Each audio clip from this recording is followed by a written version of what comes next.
Hi, it's Elder for the MindBody Project. Welcome back. Thanks for liking, subscribing, and sending in your questions. I love answering your questions on this. Remember, you can go and take courses on all of this in a strategic way, each step at a time, on the www.mindbodyproject.co.uk. So you can go and do that right now. Today's question, though, is how can I deal with brain fog associated with depression? The other day, we talked about having too much sugar, and I used a club analogy. Okay. So these are the reasons, though. There's many reasons. These are the reasons why brain fog can happen. Medication. Now, I had a back injury and I went to the doctors, and the doctors gave me what I didn't know at the time. They gave me an antidepressant. Okay, gave me an antidepressant. I thought it was a painkiller. So they gave me that. So I had one of them. And then the next day I woke up and it felt as if I had a hole in my brain. Yeah, I literally couldn't think. I was struggling to even get up, struggling to do anything. I was like a slug. Yeah, I was like that in the morning.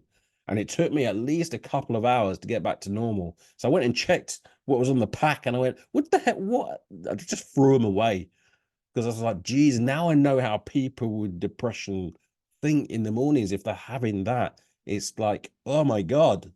So that can cause brain fog.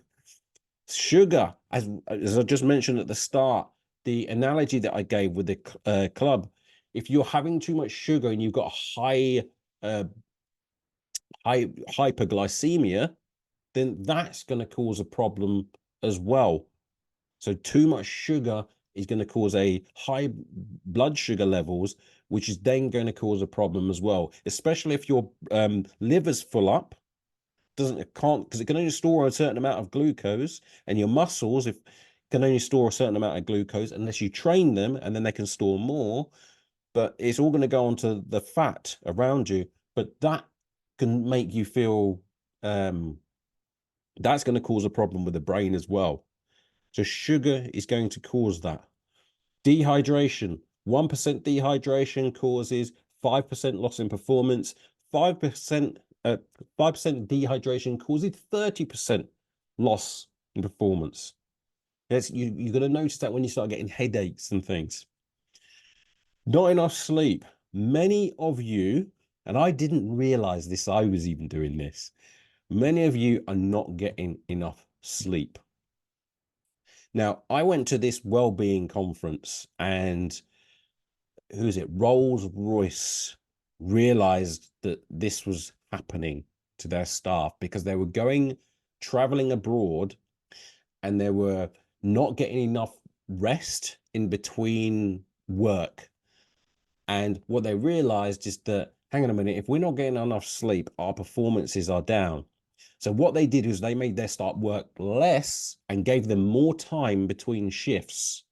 And what happens is that all their productivity went up by 30%.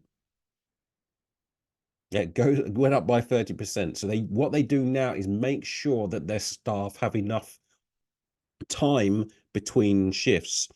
I know from doing this that there are staff that work long hours at work. So these care workers work really, really long hours, and they don't have enough time to switch off. So nurses, support workers, care workers, they're working lots of hours, and what the companies were doing is they're going, right, we're giving you 8 hours off between shifts. That is not enough time for them to actually relax, switch off, and then do a few things that they need to do, and then go to sleep and have enough time to sleep. So what happens is memory starts going, concentration starts going, and decision making becomes impaired. It's like being drunk. So decision making, if you do not get at least 7, and they're saying 8 is the optimal, 8 hours sleep, then your decision making starts to become impaired.